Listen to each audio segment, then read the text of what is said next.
और अब विश्लेषण का वक्त है। आज प्रधानमंत्री मोदी के सहज अंदाज का विश्लेषण सुनिए। प्रधानमंत्री नरेंद्र मोदी बिना किसी तय कार्यक्रम के एम्स पहुंचे, बिना काफिले के एम्स पहुंचे, बिना सुरक्षा रूट लगवाए एम्स पहुंचे। आम लोगों की तरह प्रधानमंत्री एम्स पे पहुंचे। दूसरी तस्वीर, ये पहली तस्वीर है और आप देख सकते हैं इस तस्वीर में भी एक ऑटो जा रहा है। नॉर्मल रोड चल रही है, कभी भी प्रधानमंत्री जाते हैं तो रूट लगता है, कोई भी वीआईपी जाता है तो। दूसरी तस्वीर सुबह 6:25 की है, जब प्रधानमंत्री मोदी ने टीका लगवाया। लोगों को परेशानी से बचाने के लिए प्रधानमंत्री नरेंद्र मोदी सुबह 7 बजे से पहले ही एम्स पहुंच गए थे। तीसरी तस्वीर, बातचीत करके माहौल को हल्का किया। नर्सों के साथ बात करते हुए पीएम मोदी ने तमाम राजनेताओं पर चुटकी ली और कहा कि राजनेताओं की चमड़ी मोटी होती है तो कोई क्या मोटी सुई लेकर आएंगी आप। तो इस लिहाज से प्रधानमंत्री बोले। अब मैं बढ़ता हूं आगे और मेरे साथ आज कौन कौन मेहमान जुड़ रहे हैं मैं उनको इंट्रोड्यूस करा देता हूं। मेरे साथ आज की इस चर्चा में भारतीय जनता पार्टी के सांसद डॉक्टर सुधांशु त्रिवेदी है, मेरे साथ जितेंद्र तिवारी जुड़ रहे हैं जो कि प्रवक्ता है टीएमसी के। मेरे साथ आज की चर्चा में अनुराग भदौरिया है, समाजवादी पार्टी की प्रवक्ता। सुप्रिया श्रीनेत है, कांग्रेस पार्टी की प्रवक्ता, आपका भी अभिनंदन है। मेरे साथ आज की इस चर्चा में प्रोफेसर संगीत रागी हैं, आरएसएस के थिंकर हैं और साथ ही साथ राजनीतिक विशेषज्ञ भी हैं। आप तमाम लोगों का स्वागत है इस चर्चा में। सुप्रिया श्रीनेत, आज की चर्चा की शुरुआत आपसे करता हूं। सुप्रिया, क्या आपको लगता है कि अगर प्रधानमंत्री डोज भी ले रहे हैं वैक्सीन की तो सियासत जरूरी है? जो अधीर रंजन चौधरी का बयान था उस पर आप क्या कहेंगी, जो नेता विपक्ष है लोकसभा में?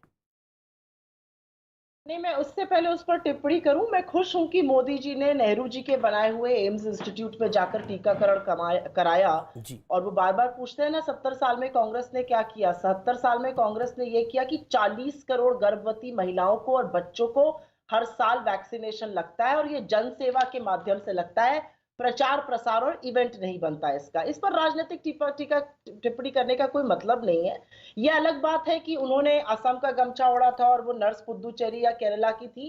ये सारी बातें पीएम के कार्यालय से, उनकी प्रचार प्रसार टीम से ही मीडिया में फैलाई गई और वहीं से ये बातें निकली। जो ट्वीट्स हुए, जो फेसबुक पे पोस्ट आए, वो उनके कार्यालय की ब्रीफिंग हुई थी। आपने कहा कि बिना तैयारी के तो नहीं गए थे वो, क्योंकि 6 कैमरा एंगल्स लगे थे उनकी एंट्री पर, एग्जिट पर, कार का काफिला लेते हुए। तो 6 कैमरा तो तैयारी के साथ ही लगे थे। इसमें भी मुझे कुछ में क्या बात करनी है?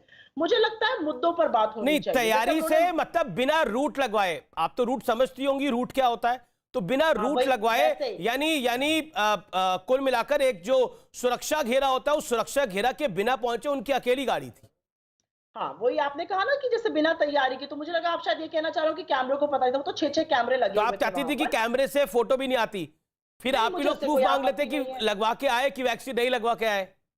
नहीं, मुझे उससे कोई आपत्ति नहीं। उसमें वहां पे उन्होंने क्या बातें करी, मजाक का माहौल था। ये ब्रीफिंग भी तो पीएमओ से ही हुई ना, मैं भी तो पत्रकार रह चुकी हूँ। खैर, मेरा मानना अपना है कि ये बड़े मुद्दों पे बात होनी चाहिए। आज ये बात होनी चाहिए कि वैक्सीन का विकास इस देश में हो रहा है, देशव्यापी टीकाकरण जो होने की बात है।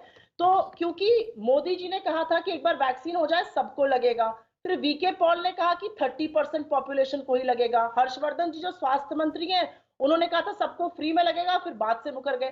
तो मुझे लगता है आज ज्यादा बड़ी बात यह है कि किसको किसको इस देश में वैक्सीनेशन लगेगा। सिर्फ 700 ही सरकारी अस्पताल है जहां पर ये वैक्सीनेशन लगेगा, वो सूची आपने देखी होगी। 700 अस्पतालों से कितने 135 करोड़ के लोगों में लगेगा? पहली बात तो ये सब लोग जानना चाहते हैं। दूसरी बात जानना चाहते हैं, एस्ट्राजेनेका की ये जो मेडिसिन बन रही है, ये बेल्जियम के मंत्री ने कहा है 158 रुपए में उन्हें पड़ रही है। और क्योंकि आप तो अर्थशास्त्र जगत से आते हैं, एस्ट्राजेनेका के सीईओ ने कह दिया ये नो प्रॉफिट नो लॉस पे बन रही है जो सीरम इंस्टीट्यूट बना रहा है। तो हमारे यहाँ ये 250 पर क्यों लगाई जा रही है प्राइवेट अस्पतालों में?